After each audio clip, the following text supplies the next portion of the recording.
Monsieur le ministre, je vais maintenant céder la parole au député de Marguerite Bourgeois pour un petit peu plus de 14 minutes. Merci, Madame la Présidente. Premièrement, je veux juste revenir sur une statistique. Là, on parle de chiffres, puis on dit PIB, puis les meilleurs salaires, puis tatati, puis tatata. Le gouvernement de la CAQ a, depuis 2018, engagé 176 500 personnes de plus sur son payroll. 60% des emplois nouveaux créés au Québec là, ont été faits dans la machine. Ces salaires-là, c'est des salaires qui sont plus élevés que la moyenne en général. Et quand on parle, là, OK, c'est self-fulfilling prophecy là, ici. Là. Fait que c'est sûr que les salaires ont augmenté au Québec. Vous avez fait augmenter les salaires en les engageant. Je veux dire, c'est comme automatique que ça va arriver comme ça. Là. Augmenter les dépenses de 59 %. On va avoir, à terme, augmenté la dette de 100 milliards de dollars sous votre régime. Ça leur a pris 8 ans à la CAQ, augmenter la dette de 100 milliards. Puis de 1960 à 2018, là, OK, ça a pris 60 ans approximativement pour faire 170 milliards de dettes. Fait que juste pour mettre les choses en perspective, là, OK, oui, il y a une amélioration du salaire moyen des Québécois. C'est certain, là. Parce que vous avez été l'employeur de choix, puis c'est correct. Je ne suis pas contre le fait qu'on ait besoin de plus de professeurs, on a besoin de plus de médecins, etc. C'est normal. Mais on est rendu où est-ce qu'on est rendu parce que c'est le choix que vous avez fait. Puis là, bien, on a été décotés. Donc, on est allé dans cette direction-là un peu trop fort, tellement qu'on s'est fait décoter. Juste pour remettre les statistiques, parce que j'aime bien les tableaux, là, moi aussi. Là. Bien, je peux-tu répliquer? Bien, je fais juste répondre aux commentaires qui avaient été mis par votre collègue. Là. Moi, je vais revenir sur le fait que on parlait tout à l'heure de la loi sur les décrets de convention collective. Est-ce que vous étiez au courant, Monsieur le ministre, que c'est 12,3 millions de dollars annuels qu'on se trouverait économiser si on n'avait pas cette loi-là? C'est moi qui t'a donné ça aussi? Non? OK. Écoutez, 80 des personnes que le gouvernement du Québec a embauchées, c'est des gens qui livrent directement des services. Moi, je dirais, si le bilan de la Coalition Avenir Québec au gouvernement, c'est d'avoir embauché, le bilan du Parti libéral avant, c'est d'avoir coupé jusqu'à l'os la capacité du Québec d'avoir des services adéquats, combiné avec une pandémie, Madame la Présidente. L'opposition n'aime pas ça quand on dit ça, là, mais je ne sais pas si vous réalisez les dollars qui sortaient par la fenêtre juste pour s'assurer qu'on était capable d'aller chercher la base pour les Québécois dans cette pandémie, combiné après ça avec une hausse inflationniste malade qui a eu un impact énorme sur les finances publiques, la capacité de payer des Québécois. J'ajoute après ça une guerre tarifaire historique. Je pense, toute proportion gardée, notre gouvernement a été un gouvernement qui a eu des crises et qui a géré les crises et qu'on va continuer, je pense, à gérer la crise. Ceci étant, sur les conventions collectives... Monsieur le ministre, monsieur le député. On va poser la question autrement, mais juste pour qu'on soit clair, pour que tout le monde qui nous écoute actuellement à la télévision l'entende.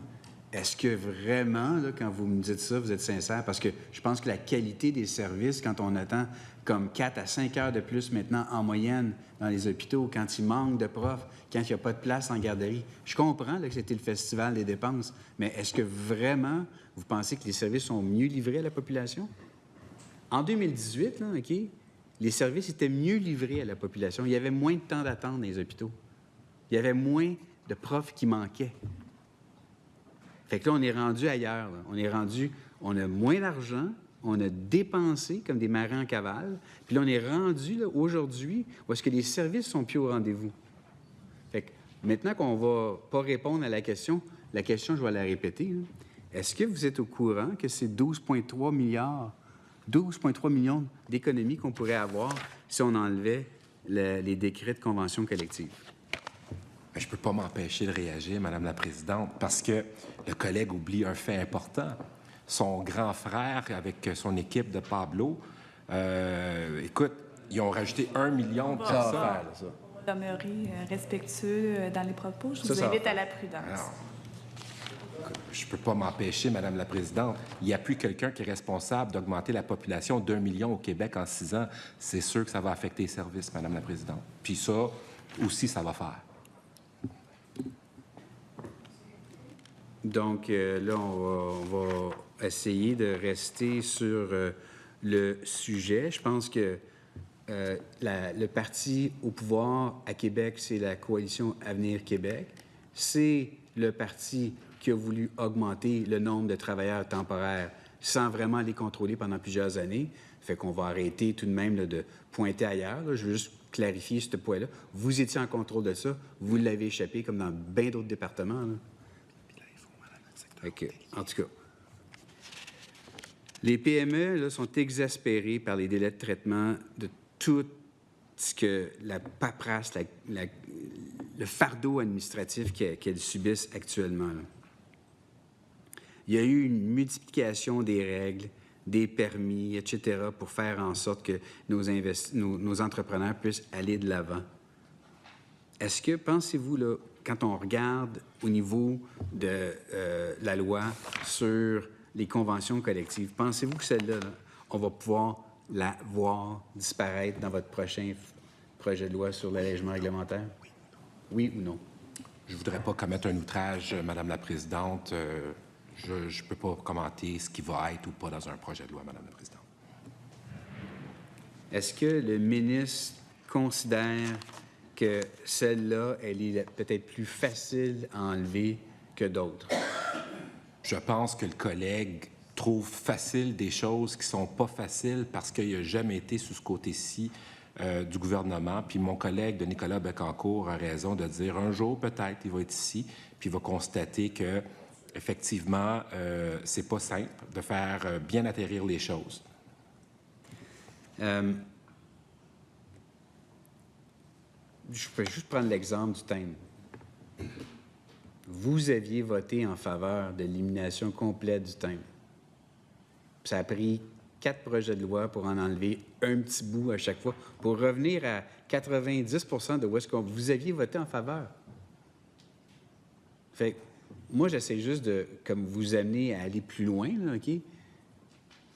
Est-ce qu'on va être capable de pouvoir voir un vrai allègement réglementaire, que ce soit sur la loi qu'on vient juste de discuter, que ce soit sur le thème? C'est quoi la prochaine étape?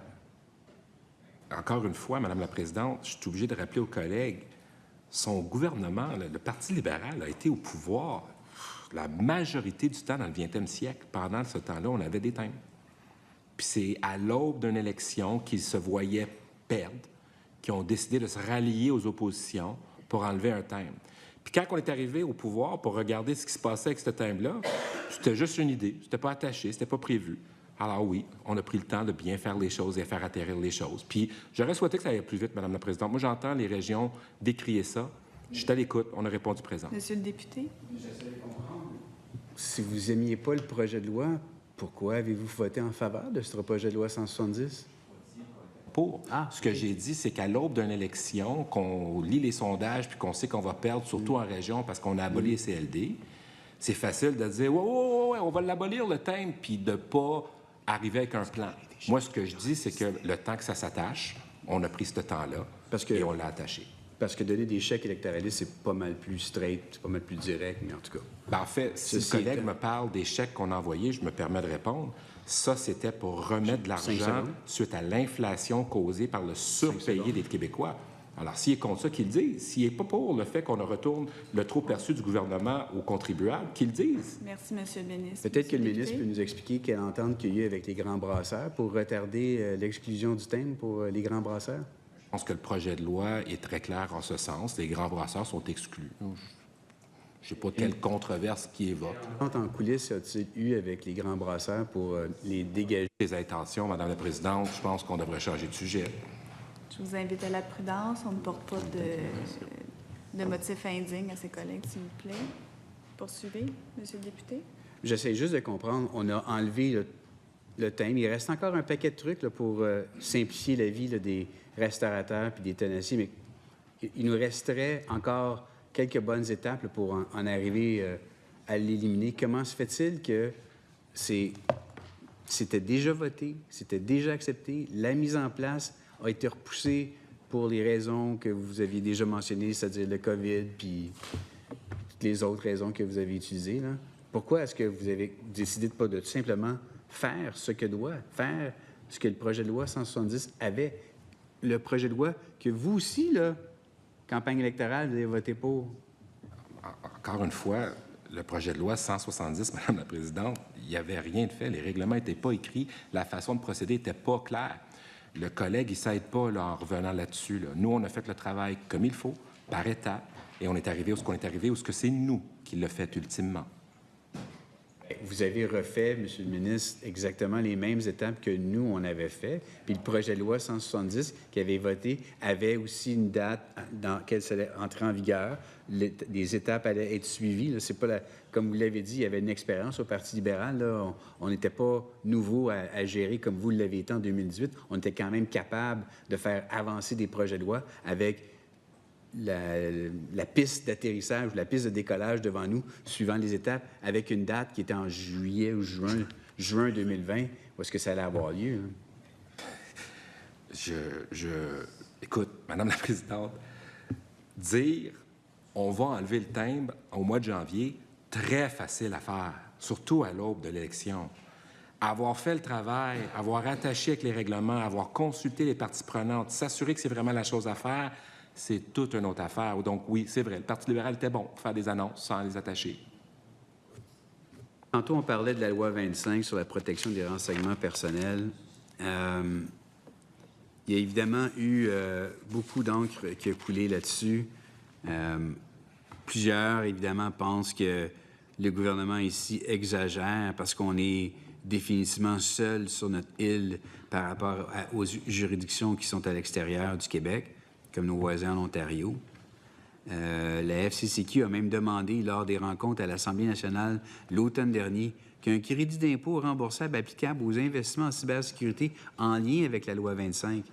Fait que je cite le ministre, parce que c'est vraiment vous qui avez dit ça, Monsieur le ministre, hein, tel qu'il a rapporté dans les affaires. « Je me demande si des crédits d'impôt, c'est la meilleure façon de faire dans ce cas-ci. » Là, il y a eu du temps là, pour réfléchir. Est-ce qu'il pense que ça, c'était vraiment la meilleure solution?